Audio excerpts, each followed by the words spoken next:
Hi everyone. ಸಾಕಷ್ಟು ಸುದ್ದಿ ಕೂಡ ಬರ್ತಾ ಇದೆ. ಟಿ ಯಾವಾಗ ಮಾಡ್ತೀರಾ, ಟಿ ಮಾಡಬೇಕು ಅಂತ. ಇನ್ನೊಂದು ಸಾಕಷ್ಟು ನಿಮಗೇನು ಬಿಟ್ಟಿದ್ದಾರೆ ಡ್ರಾಫ್ಟು, ಅದರಲ್ಲಿ ಸಾಕಷ್ಟು ಸಮಸ್ಯೆ ಕೂಡ ಆಗಿದೆ. ಅದನ್ನು ಯಾವಾಗ ಬದಲಾವಣೆ ಕೂಡ ಮಾಡ್ತಾರೆ. ಏಜ್ ರಿಲ್ಯಾಕ್ಸೇಷನ್ ಸೇರಿ ಸಾಕಷ್ಟು ಸಮಸ್ಯೆ ಕೂಡ ಆಗಿದೆ. ನೋಡೋಣ ಬನ್ನಿ. ಚಾನಲ್ಗೆ ಸಬ್ಸ್ಕ್ರೈಬ್ ಆಗಿ. ಇಲ್ಲಿ ನಿಮಗೆ ಗೊತ್ತಿರೋ ಹಾಗೆ ಅಬ್ಜೆಕ್ಷನ್ ಸಲ್ಲಿಸೋದಕ್ಕೆ ಸಮಯ ಇದೆ. ಅಬ್ಜೆಕ್ಷನ್ ಸಲ್ಲಿಸಿ ಸಾಕಷ್ಟು ಜನ, ಬಿಕಾಸ್ ಇಲ್ಲಿ ಏಜ್ ರಿಲ್ಯಾಕ್ಸೇಷನ್ ಕೊಟ್ಟಿಲ್ಲ. ಮತ್ತೆ ಇಲ್ಲಿ ಎಲ್ಲ ಕೂಡ ಡಿಸ್ಟ್ರಿಬ್ಯೂಟಿವ್ ಕೂಡ ಮಾಡಿದ್ದಾರೆ. ಪ್ಲಸ್ ಇಲ್ಲಿ ಕನ್ನಡ ಜೊತೆ ಇಂಗ್ಲಿಷ್ ಕೂಡ ಮನ್ನಣೆ ಕೊಟ್ಟಿದ್ದಾರೆ. ಈ ಹಿಂದೆ ಕನ್ನಡ ಇತ್ತು, ಬಟ್ ಈಗ ಇಂಗ್ಲಿಷ್ ಕೂಡ ಕಡ್ಡಾಯ ಮಾಡಿದ್ದಾರೆ. ಇದರಿಂದ ಸಾಕಷ್ಟು ಗ್ರಾಮೀಣ ಅಭ್ಯರ್ಥಿಗಳಿಗೆ ಸಮಸ್ಯೆ ಕೂಡ ಆಗ್ತಿದೆ. ಮತ್ತೆ ಡಿಸ್ಕ್ರಿಪ್ಟಿವ್ ಟೈಪ್ ಮಾಡಿರೋ ಕಾರಣ ಎಲ್ಲದಕ್ಕೂ ಕೂಡ ಮತ್ತೆ ಬ್ರೀಫ್ ಆಗಿ ಪೇಪರ್ಗಳು ಬರೋಬರಿ 3 ಪೇಪರ್ ಮಾಡಿ ಬರೋಬರಿ 400 ಅಂಕಗಳವರೆಗೂ ಮಾಡಿರೋ ಕಾರಣ ಸಮಸ್ಯೆ ಕೂಡ ಆಗ್ತಿದೆ. ಆಕ್ಷೇಪಣೆ ಸಲ್ಲಿಸಬಹುದು. ಇದೊಂದು ಡ್ರಾಫ್ಟ್ ಆಗಿರುತ್ತೆ, ಫೈನಲ್ ಆಗಿರೋದಿಲ್ಲ. ನಂತರ ನಿಮಗೆ ಬದಲಾವಣೆ ಕೂಡ ಮಾಡಬಹುದು.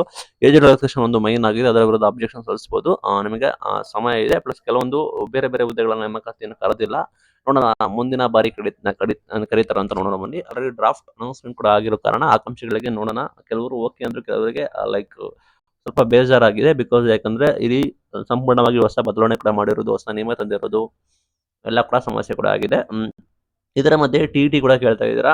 ಟಿ ಮಾಡಬೇಕು ಅಂತ ಸರ್ಕಾರ ಗಮನ ಹರಿಸಿದ್ರೆ ಮುಂಚೆನೇ ಟಿ ಮಾಡೋದಿದ್ರೆ ಸರ್ಕಾರಕ್ಕೆ ಒಳ್ಳೆ ಚಾನ್ಸಸ್ ಕೂಡ ಇತ್ತು. ಬಟ್ ಸರ್ಕಾರ ನೇಮಕಾತಿ ಮಾಡ್ತೀವಿ ಅಂತ ಮುಂದೂಡಿಕೆ ಮಾಡ್ತಾ ಹೋಯ್ತು. ಅದರ ನಡುವೆ ಸಾಕಷ್ಟು ಬದಲಾವಣೆ ಕೂಡ ಆಯ್ತು. ನಿಮ್ಗೆ ಗೊತ್ತಿರೋ ಸೇಮ್ ಬದಲಾವಣೆ ಆಯಿತು. ಈಗ ಹೊಸ ಶಿಕ್ಷಣ ಸಚಿವರು ಕೂಡ ಇಲ್ಲ. ಶಿಕ್ಷಣ ಇಲಾಖೆ ಸಾಕಷ್ಟು ಸಮಸ್ಯೆ ಕೂಡ ಆದ್ರೂ ಕೂಡ ಅದನ್ನ ಕೇಳೋರು ಹೇಳೋರಿಲ್ಲ. ಆ ರೀತಿ ಸಮಸ್ಯೆ ಕೂಡ ಆಗಿದೆ. ಆಸ್ ಆಫ್ ನೌ ಬಂದ್ಬಿಟ್ಟು ನೋಡೋಣ ಇನ್ನೇನು ಮುಂದೆ ಶಿಕ್ಷಣ ಸಚಿವರು ಬರ್ತಾರೆ, ಅವರನ್ನು ನಿರ್ಧಾರ ತೆಗೆದುಕೊಳ್ತಾರೆ ಗೊತ್ತಿಲ್ಲ. ಬಟ್ ಈಗ ನೇಮಕಾತಿ ಸ್ಟಾರ್ಟ್ ಆದ್ರೆ ಟಿ ಮಾಡೋಕ್ಕಾಗೋದಿಲ್ಲ. ಟಿ ಪ್ರಾಬಬಲಿ ಮತ್ತೆ ಇಯರ್ ಎಂಡ್ ವರೆಗೂ ಹೋಗ್ಬೋದೇನೋ. ಬಿಕಾಸ್ ಸುಪ್ರೀಂ ಕೋರ್ಟ್ ಆರ್ಡರ್ ಕೂಡ ಇದೆ ಟಿ ಮಾಡಬೇಕು ಅಂತ. ಹಾಗಾಗಿ ನೋಡೋಣ, ಕಾಯ್ದು ನೋಡೋಣ. ಇನ್ನ ಅಬ್ಜೆಕ್ಷನ್ ಸಲ್ಲಿಸೋದಕ್ಕೆ ಸಮಯ ಇದೆ.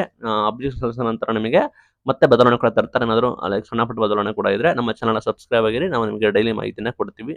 Thank you.